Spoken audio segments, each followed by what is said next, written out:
Right, after weeks, months, I don't even know, of procrastination and putting it off, plus just being busy with work and family and looking after Sinead and whatever, I'm finally getting on with putting the car back together. It did just take me like 3 hours to force myself to come out here, even though it's not very hard and I can do it easily. And yeah, pistons and rods back in. I've done 3 of them already. It's easy. It's one of them things, even now, I look back at me 3 hours ago putting it off and putting it off, or me for the last few weeks putting it off when I've had other times I could have. And it's like, are you an idiot? Well, yeah, I am. But I've done it loads of times. It's easy. I mean, I am literally doing it on a dirty ass, dusty driveway. And you just have to be a little bit careful. I've done 3 already.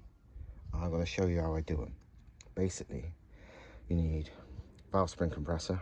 Don't have to be anything fancy. This is just an adjustable one from Halfords, like a Sealy, normal Sealy one. Pot of oil. Again, that's just a Sealy jobby from Halfords. Some Halfords. I use 2050. This is funny actually. This Halfords Classic Motor Oil 2050 is probably, it's going to be mineral. I bet you, I don't know the ins and outs of it, but that's the cheapest oil they do at Halfords. And I bet you for performance stuff, being 2050 is probably better than 99% of it. I'm just using it for lubricating shit, but I bet you it's really good. I've also got some assembly lube because I don't know how vital it is, but it's nice because all the assembly lube is really, really thick oil, so it kind of stays where you put it. So yeah, I've been doing the rods one at a time. I'm not done the bearings yet. I do that once they're installed, but I literally, to install pistons and rods, I've been doing it one at a time. Take the caps off, put them to one side.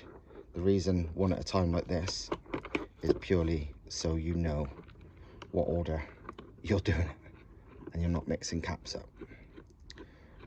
Ideally number them. Mine are numbered, but some of the numbers are falling off. Next thing you do, obviously I've still got the old bearings in, just remove them. And next up, what I tend to do is get a clean bit of blue roll, clean the bearing faces, both sides, just to make sure. Then, although it's incredibly unlikely, just because why not, I get the brake cleaner, the spray can brake cleaner, and just do a tiny squirt down the little end oil feed, just to make sure it's not blocked. I know it's not blocked, but I just kind of want to be sure. And then I tend to, because that's obviously brake cleaner, so it removes oil, I tend to add a bit of assembly lube to the wrist pin, both sides, and sort of jiggle it about a bit and try and squeeze a tiny bit down there. It's not likely to go down there, but you never know. I just do it to be safe. And then, well, I'll show you the next bit in a second, but I need 2 hands, so one sec. Right, so once everything's all clean, I get the oil, put a few squirts on that to lube it all up. I put the ring gaps opposite each other, and the middle one sort of halfway in between. No, the bottom one, sorry, halfway in between. It's basically, the argument is that if the ring gaps are further apart from each other, it would help the seal. But I think in reality, the ring gaps spin so much when they're installed in a running engine, probably don't matter, but I do it anyway, just because I don't know. I haven't seen inside a running engine to be sure, so I'd rather do it than not, because I don't know how much they move. So yeah, lube that up. I lube up the compressor. I also go to the bore and lube that up a bit and just do it with my hand, just a few drops of that, and then just rub up and down my hand a bit, and then I'm good to go. Obviously, you know, it's nice to have a clean area to do it, but as long as you've got a clean somewhere, so you're not putting the shit down on dusty, dirty ground. I'm literally using a bit of Merc under tray and a bit of Merc fucking boot lid cover thing and some blue paper. Just gotta be careful. I mean, you're not blind, you can see if there's dust and dirt, so just do things right. Right, that's for the pistons and rods in.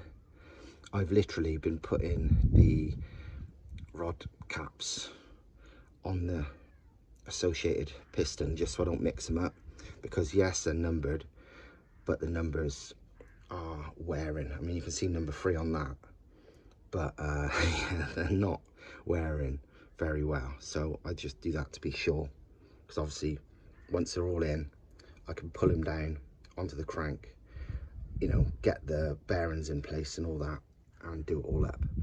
I want to try and finish the bottom end first. So also I've done, and I didn't film it because it's not interesting, I used a big syringe and then a load of blue paper to suck up the oil that I'd got in the waterways and dry up all the oil that I'd got in the head bolt holes, just so when you're putting it all together, it goes together properly.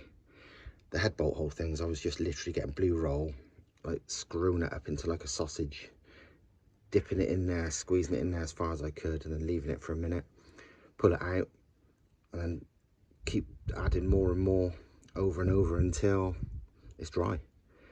Some of them took 1 or 2, some took about 15. But yeah, worth doing. So right then, I'm now going to lube up that bore and whack a piston in. I'll try and show you that, but it's kind of a two-handed job. If you've never used a piston ring compressor before, it's bugger all to be scared of. Some of them are like exact to the right bore, fancy ones, but nah, you don't need that. Just one of these adjustable ones is fine. I've never had an issue with them. They do up with various things, normally like a little attachment to put a socket or an Allen key or something in it. And then you literally do it up tight as hell, tight as it go really, around the piston so it squeezes the rings in. And then you pop it on, and sometimes, I think that one and that one did, that one I had to tap. Sometimes you can just push them in, like that. And that's it, it's in. Sometimes you have to hit it with like the blunt end of a hammer, you know, the handle, the wooden end, just tap, tap, tap. But if it ain't going in, it ain't going in. Don't like beat the shit out of it, you end up snapping a ring. Just, if it taps in, it's fine. If it don't tap in after a few medium taps, take it out and go again. Chances are it will. I think on these have all been pretty easy. I think that one, it wouldn't, or one of them, whichever one had to tap in, even when I tapped it in, didn't want to go the first time. So I just pulled it out and did it back up again. It looks identical to your eye, and suddenly it works straight away. So yeah, pistons into block, easy peasy. Right, because I was too busy trying to show you shit, I just fucked up like an idiot. I put the pistons in without bothering putting the bearings back on. And yeah, it can be done in situ. On some engines a lot easier than others, and I was thinking of a different engine. On these it's way easier just to put them in first, so I just had to pop these back out, literally popped them out from underneath with my finger, put the bearings in, dead easy. I put them in dry and then add a little assembly lube to the actual bearing surface, but bearing to cap and bearing to rod, I do that dry. Add a drop of assembly lube to both sides of the bearing. Now I've got to redo the spring compressor shit. Yeah, don't put your pistons in backwards. It's easy on a 180 because you've got the valve cut out for the center inlet valve for a start, and secondly, although you can't always see them when they're old, there's an arrow on the pistons facing the front, and obviously the front is the cam belt end. So yeah, so now after that stupid mistake has lost me a whole 2 minutes, because it's really easy still, just a stupid mistake, I'm going to redo the ring compressing and installing. Right, that's rod caps on, done up, not torqued up yet, just duggered for now, just to keep them in place for the minute. On these, read the instructions for your rods to double check, but generally the little tangs on the bearings are generally go on the same side. So rod and cap, the tang is on the same side. They're on opposite ends it would be, but the same side. But also check the direction the rod's meant to be for the tang, if you know what I'm saying. Basically the rod tang on 180s is meant to be facing the inlet side. On this, on mine, only one of them is. To be honest, it's do as I say, not as I do, because I obviously put this engine together, well, I put the pistons on the rods a couple of years ago, and I obviously didn't do it, well, I didn't pay any attention to that then. I didn't really think about it, and because to be honest, it makes very little difference, and I'm not changing it now. I'm not taking the pistons back off the rods just for that, because it's always been fine. I've never had a rod problem. The reason for the tang facing that direction is supposedly to do with the rotation of the engine and the forces. It's meant to minimize the bearing spinning, but that's pretty minor. Obviously, if you're building it, do it properly, but yeah, it's very minor. And to be honest, on a lot of engines, on a lot of rods anyway, this is like what OE say, but I've seen a lot of rods come from the factory with the tangs on the opposite sides to each other anyway. And to be fair, I can't even remember which sides these were originally on. You know, it's like, do as I say, not as I do, basically. But do what the, ideally what your rod manufacturer is saying. And also, like I said, 180, follow what that's saying, but they might contradict each other. So there's no firm answer. All right, time to put the main caps back on that I removed for inspection. Honestly, the old bearings, they're fine. There's nothing, you know, that's literally just the coating. You can't feel anything. But just because, why not? And I've got them spare, you know, I'm not like I've spent any money on them. I'm gonna put some of these King Racing ones in yet another case of do as I say, not as I do. It's only gonna be 3 of the 5. The reason is the middle main cap has got the thrust bearings in, and that's way more of a pain in the ass to remove, so I can't be bothered because I know those 3 were fine. So I'm literally changing these as a just because, not because they need it. And also the rear one, flywheel end, you physically cannot get to the bolts without removing the gearbox, so that's not coming off either. So I'm literally changing 3 bearings and that's it. I mean, they were fine anyway, so it's not a problem. If they were knackered, yeah, it's a different story, but they're not. So yeah, so King bearings for the mains, ACLs for the, well, King bearings for the main bearings, ACLs for the rod bearings. Neither of them are like a particular favorite. The only reason I got ACLs is because I used to have a set of Kings and a set of a full set of Kings, and I can't find the big end ones, so I bought some ACLs off Badger because they're down the road. Simple, you know. This is literally a super pikey build, but this is what this car's always been, and used to know how fast and reliable this thing's been, so whatever. Bolts, I'm not using the standard ones. You don't reuse them. I have in the past, but you're not meant to. But main cap bolts, TFSI ones, they are basically a cheap upgrade. Exactly why they're better, I don't know. I think it's a stronger material, so they're less likely to stretch. I've never had an issue, but again, it's just a nice bonus. So yeah, it's getting TFSI rod bearings. Again, they're cheap. They're like same money as stock ones, really. So no reason not to. So it's gonna be the same thing with this. I'm gonna clean up the face of that, put the bearing in dry, add a bit of lube to the bearing, plonk it on. These, it's really hard to get wrong because they're numbered on the sides, so you know which side to put them on and what order to put them in. So you can't really fuck that up. Well, you could, but it's pretty difficult, even for me. Right, that's main caps on, with 8 out of 10 of them having TFSI bolts and the N2 not, because basically the rear main oil seal cover thing blocks it.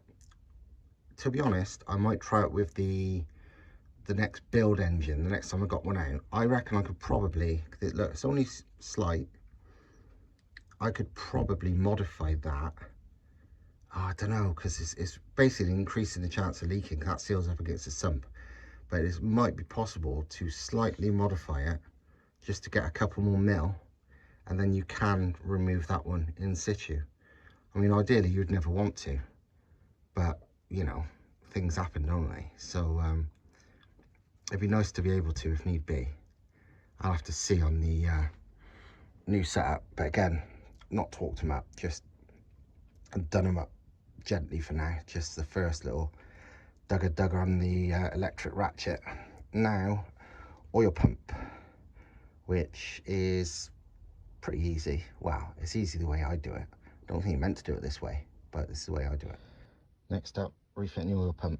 And the one thing you should always do, even if you're not fitting a new oil pump, just, you know, anytime you've got the sump off, or even if you're going to fit a 180 to your car and never have before, take the sump off, clean out the oil pickup, this bit, because if this blocks it, you know, your engine's fucked basically. Obviously it has to be pretty severe amount of crap stuck in it to block it, but it happens quite a lot, especially if somebody's put way too much sealant on the sump or anything, because this is where any excess sealant gets sucked into. I just cleaned this out and these were all in it. Like, this was clear, but they were stuck around the edges. It's weird actually, because this isn't even sump sealant, because I use the white stuff that Volkswagen Audi uses standard. This is black. I reckon this is from my cam cover gasket, using a bit of sealant on that to keep it sealed. I think that's what that is. These light bits actually are probably the excess sump gasket stuff, hardly anything, but these I think are from my cam cover gasket. Either way, clear it out, important. Right, that's the bottom end all torqued up, new oil pump on. It's just a standard like a Pierberg one, so like decent quality replacement. My other oil pump was probably fine, but it was old, and you could see there was like scratches on the surface where it's rubbing against the casing a little bit and so on. So it's like, you know what, this oil pump's like 25 years old, so for sake is like 60 quid or whatever, let's just fit a new one. Even though I had decent oil pressure and whatever, it was kind of low at idle, not like dangerously low or anything, but I thought, fuck it, let's try it just to see if this improves it a bit. Obviously oil pump, windage tray, all that shit is self-explanatory and easy. The only one tip I will give you is, you know, again, do as I say, not as I do, it's up to you, is to remove the oil pump or refit the oil pump. I remove the pulley, because what it is, you've got the tensioner here for the oil pump chain, and I personally find it, even though you still have to hold that tensioner open with your hand, it's, even with that fully open, I find it a damn sight easier just to undo that bolt and take the whole pulley off to remove and refit than I do to try and get it off with that still attached. You're not meant to, but I've never had an issue, and it's a damn sight easier to do, especially when you're under the car like this. So yeah, that's what I do. Obviously make sure you Loctite that bolt in though. It's Loctited in as standard, but do it again when you do this, because you don't want that coming loose, because you could have a bad time if that falls off. Funnily enough, I was speaking the other day to a guy from is it Norway or Sweden? I think Norway. Apologies if you watch this video, I think it's Norway, but he did Street Week Sweden, that the drag racing like week where they, you know, like drag week in America. He did that, and he's got a 180 powered drag car, a Mark III Cortina, I think it is, a two-door one, the ones we didn't get in the UK. Anyway, that made, the new engine of that made over 1,000 horsepower, 180, the other day on the dyno, but near the end of the session, it lost oil pressure, and so obviously shut the engine down, no real damage. He took the bearings off, you know, he's replaced them, but he got away with it. They was not bad at all. But what had happened was his oil chain had come apart, and I was like, what the hell, I've never, you know, never seen that on a 180. Is that like a thing? He's like, no, it don't normally happen at all, no matter what. But he used like an aftermarket pump chain and the bits that hold it together, the links, the metal bits, were smaller than standard. He showed me a picture side by side versus standard, and it had just come apart. It was weaker. So yeah, I know it's a 1,000 brake car, but he wasn't spinning it to the moon. He was revving it less than I rev this. I think he was revving to 8.5. And yeah, this was only dyno use. This was fresh engine, and it still came apart. So yeah, I'd be very wary of these non-standard oil pump chains, because you don't want that to happen. Next job, put the sump back on. First, clean it out good, because obviously, yeah, you've got an oil filter, yeah, you've got the strainer on the pickup, but no, make sure it's clean. Do your best. It's extra hard when you've got a baffled sump like this, but brake cleaner, airline if you got one. I haven't got one, so what I ended up doing was brake cleaner, and then it's obviously blue rolling shit, but it still weren't quite right.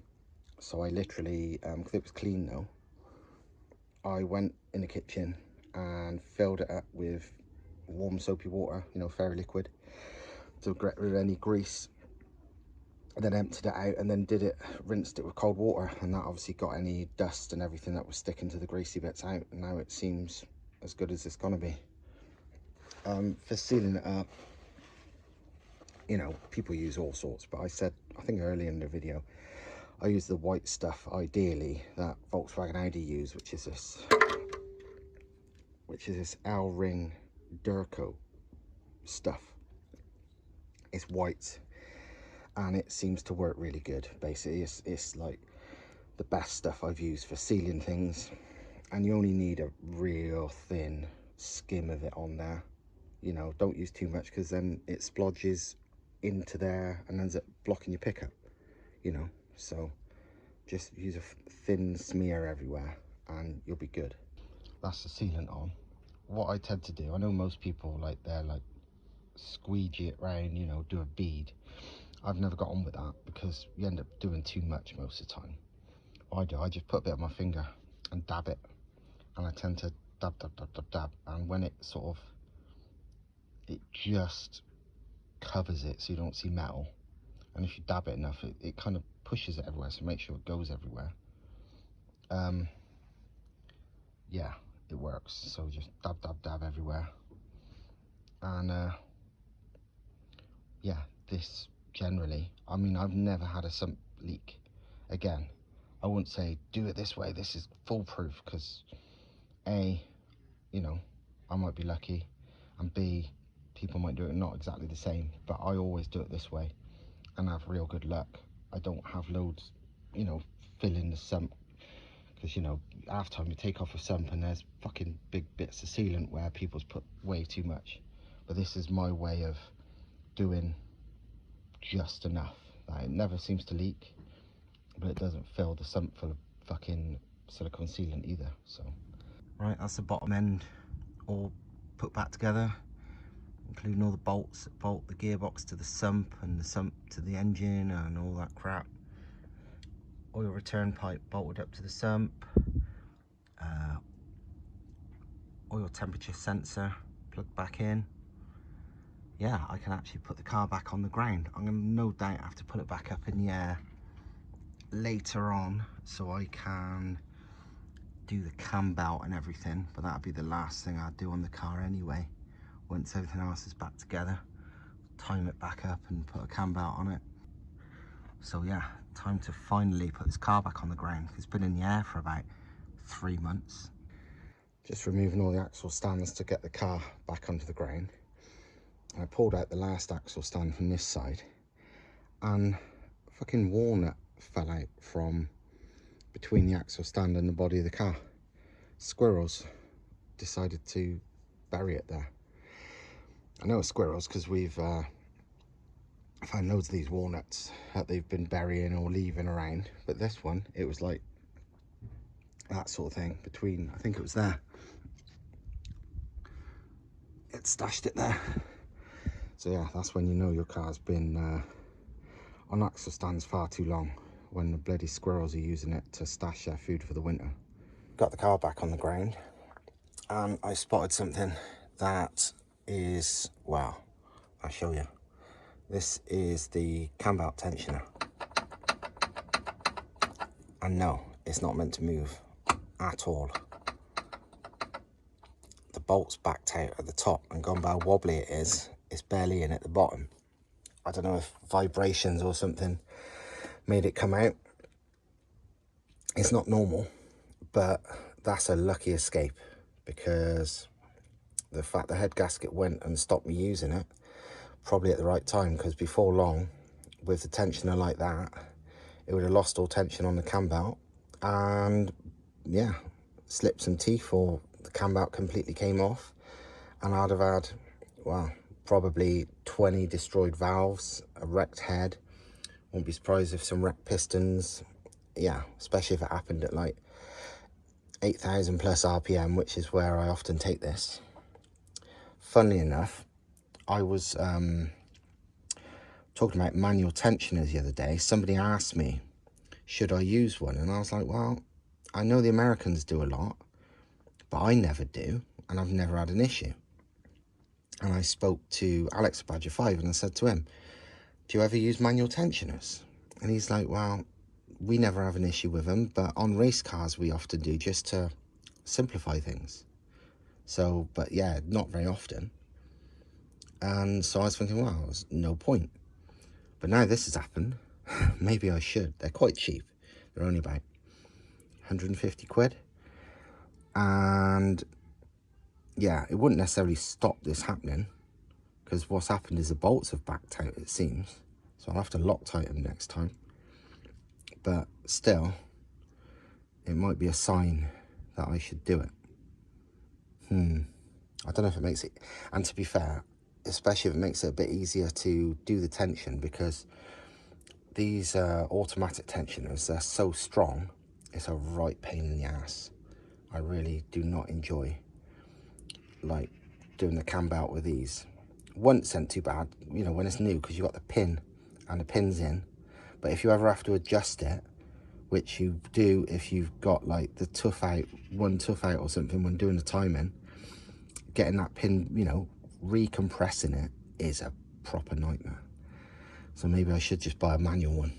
Either way, I am done for today, because it's getting a bit dark, the tension is fucked, and I need some brake cleaner, which I've run out of, and also I need to get the head cleaned up, because it's still full of like swarf from machining, you know, both the porting and the getting the head skimmed. But I haven't got a anything to do it here really. So yeah, this is the end of this part of this video. Whether this makes its own video or part of the next one remains to be seen. But if this is a whole video, hope you liked it.